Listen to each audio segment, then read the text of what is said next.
Imagine placing a wooden boat on the surface of a lake and gently pushing it.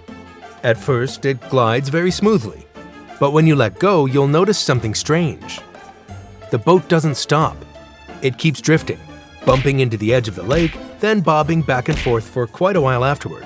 You see, even a small push can be that hard to control. So what happens when massive ships out in the ocean encounter obstacles? How do they stop when the sea essentially has no brakes?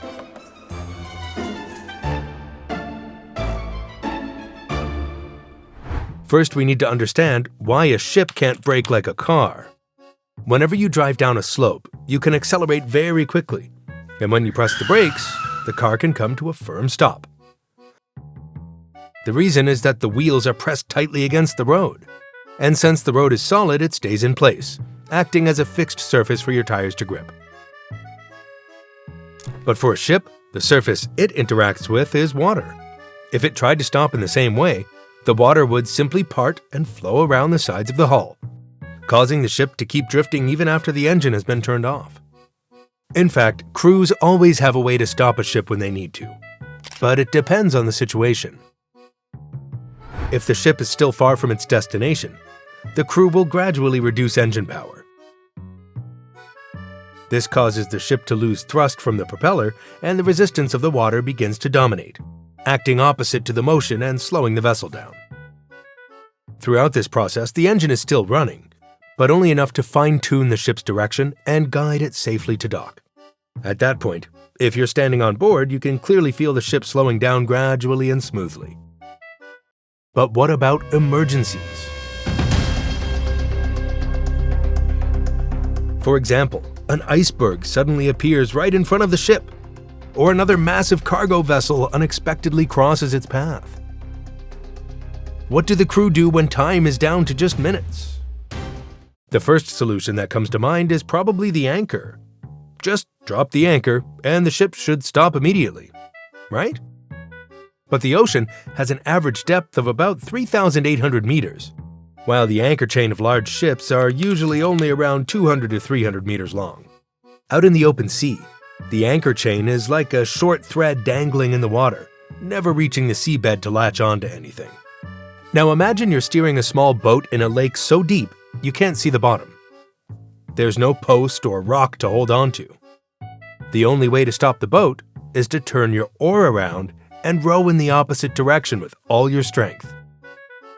Similarly, the solution lies right at the stern of the ship. Whether it's a small boat or a massive vessel, they all share one common feature: a propeller. Normally, the propeller spins to push water backward, creating a reaction force that drives the ship forward. So, by simply reversing the direction of rotation to generate thrust in the opposite direction, the ship can gradually slow down and come to a stop. At this point, everything seems perfect.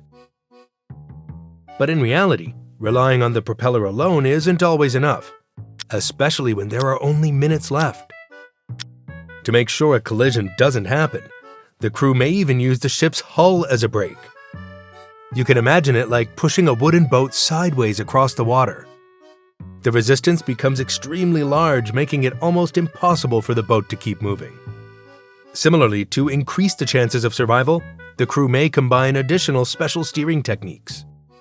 The first method is high-frequency steering. With this approach, you turn the ship's rudder fully to the left and hold it for a few seconds. Then, just as the bow begins to swing, you immediately turn it fully to the right. You keep repeating this process over and over. As a result, the ship moves in a zigzag pattern, and each sharp turn acts like a kind of impact, forcing the ship to transfer its kinetic energy into the water. The second method is low-frequency steering.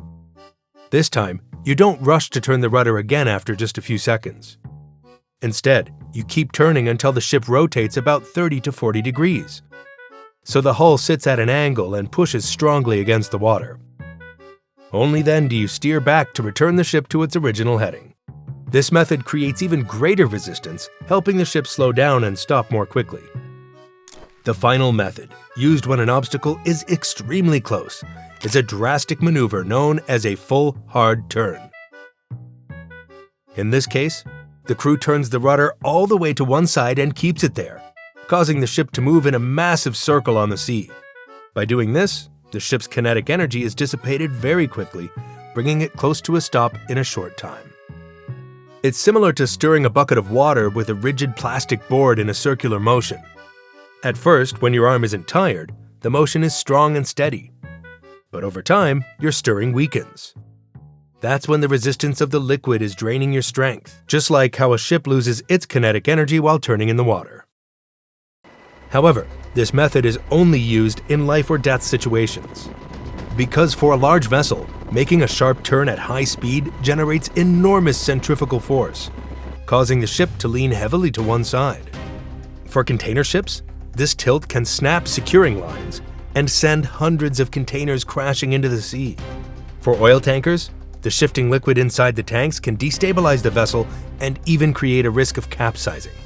Oil is spilling from the ship in the Brunswick area. It's creeping onto marshes and beaches. No word on what caused the massive ship to overturn in the St. Simons Sound earlier this month.